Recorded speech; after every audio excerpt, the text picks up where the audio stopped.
వస్తుంది చెప్పండి మేడం, మీరు చెప్పండి మేడం. ఓకేనా?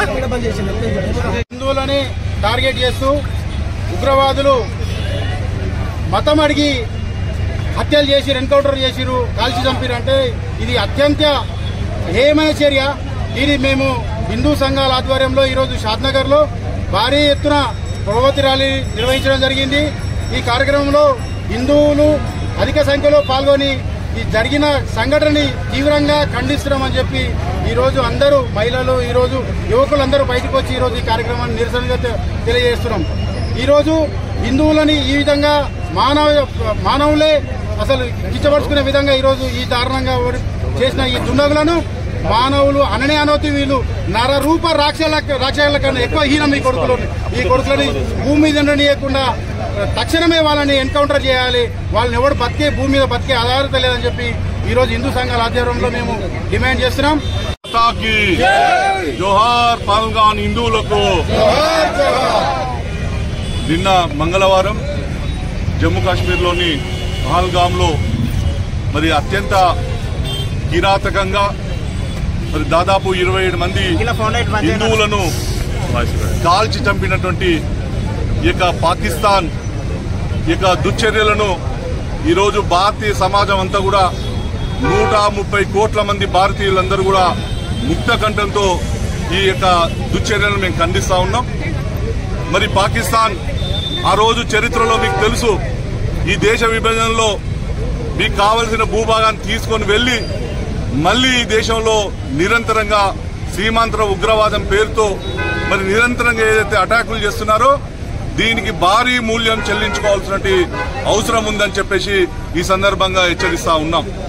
మరి నిన్న జరిగినటువంటి సంఘటనలో మరి ఎంత దారుణమైనటువంటి ఇప్పటి వరకు ప్రపంచంలో ఎక్కడ కూడా మరి ఒక మతం వ్యక్తులు అని చెప్పి చూసి ఐడెంటిఫై చేసి ఏదైతే నిన్న జరిగినటువంటి సంఘటన ఏదైతే ఉందో మొత్తం ప్రపంచంలోనే ఇది ఒక అత్యంత హేయమైనటువంటి దుశ్చర్యమైనటువంటి తీవ్రమైనటువంటి సంఘటనగా ఇలా ప్రపంచం అంతా కూడా ఖండిస్తా ఉంది.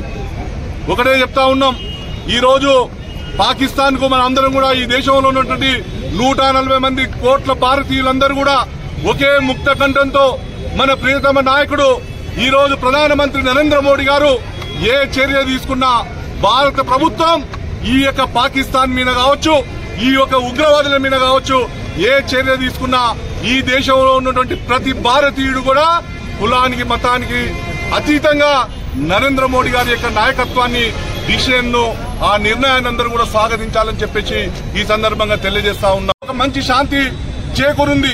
370 ఆర్టికల్ రద్దు తర్వాత మరి దేశంలో ఉన్న అనేక మంది పర్యాటకులు ఈ రోజు విదేశాల నుంచి అనేక మంది పర్యాటకులు ఈ రోజు కశ్మీర్కి వచ్చి అక్కడి అందాలు ప్రపంచానికి తెలియజేస్తా ఉంటే అక్కడ ఉన్నటువంటి కశ్మీర్ లోయలో నివసిస్తున్నటువంటి అత్యధికమైనటువంటి జనాభా ఉన్నటువంటి వ్యక్తులు కూడా ఈ రోజు ముస్లింలు.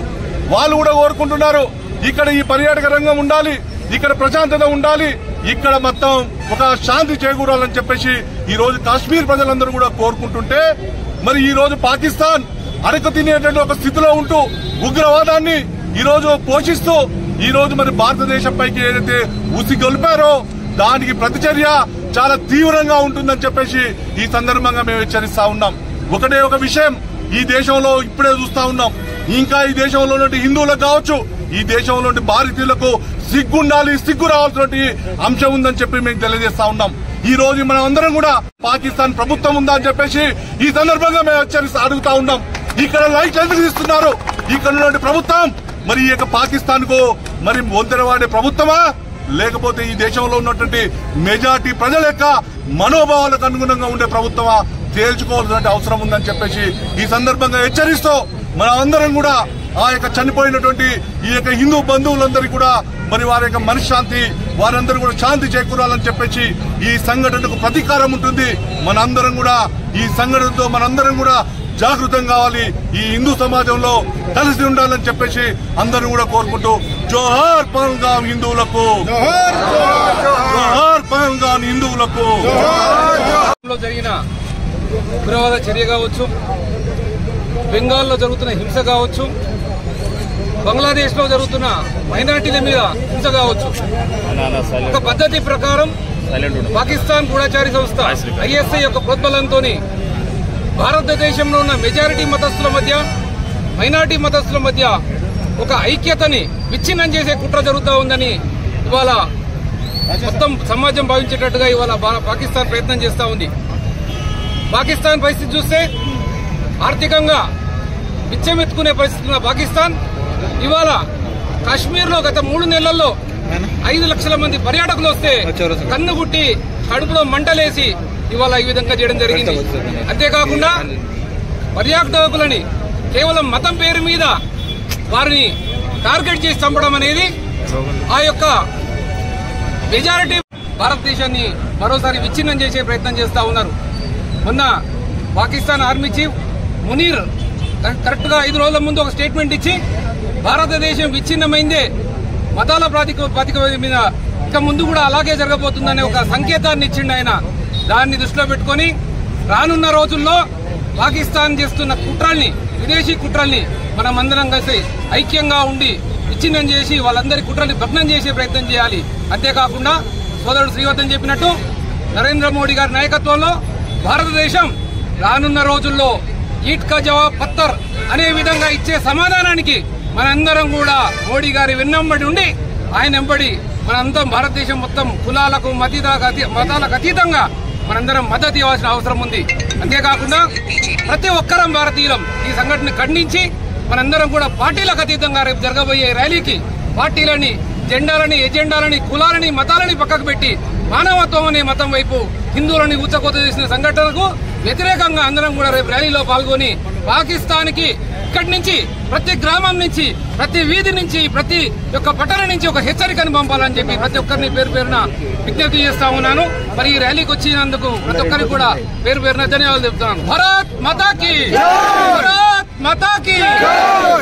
కాల్చి చంపడం వల్ల ఏంటంటే ఒక లక్షల మంది రిజిస్ట్రేషన్ చేసుకోవడం, అమర్నాథ్ యాత్ర పోవడానికి రిజిస్ట్రేషన్ చేసుకోవడం వల్ల కన్నుగుట్టి ఇంతమంది వస్తున్న ఉద్దేశంతో, దురుద్దేశంతో వీళ్ళను భయభ్రాంతులను చేయాలి, అమర్నాథ్ యాత్ర రాకుండా చేయాలనే ఉద్దేశంతో దుర్మార్గంగా వాళ్ళ ఐడెంటిటీ కార్డు కానీ వాళ్ళు హిందువులా కాదని అంటే ప్రత్యేకంగా వాళ్ళను పరీక్ష చేసి వాళ్ళ బట్టలు విప్పి కూడా చూసి కాల్చి చంపడం జరిగింది.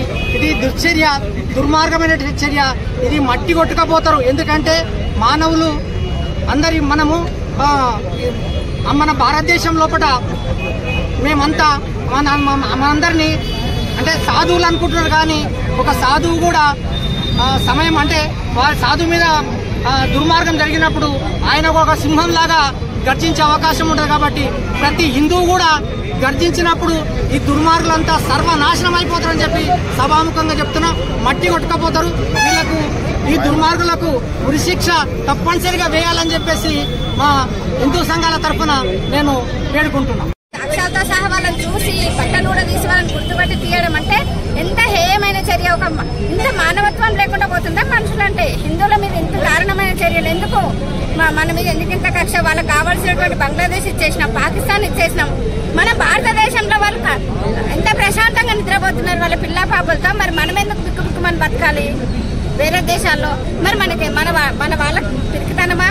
ఇప్పుడు ఇంత జరుగుతుంటే కూడా మన హిందువులు చూస్తున్నారు తప్ప కొంతమంది మన దగ్గర పాల్గొనలేకపోతున్నారు. అంటే మన దగ్గరే లోపం ఉందేమని నాకు అనిపిస్తుంది. ఈ లోపాన్ని ముందు మన ప్రతి హిందువు ఒప్పుకోవాలి. ప్రతి మహిళ, ప్రతి హిందువు ముందు బయటకు రావాలి.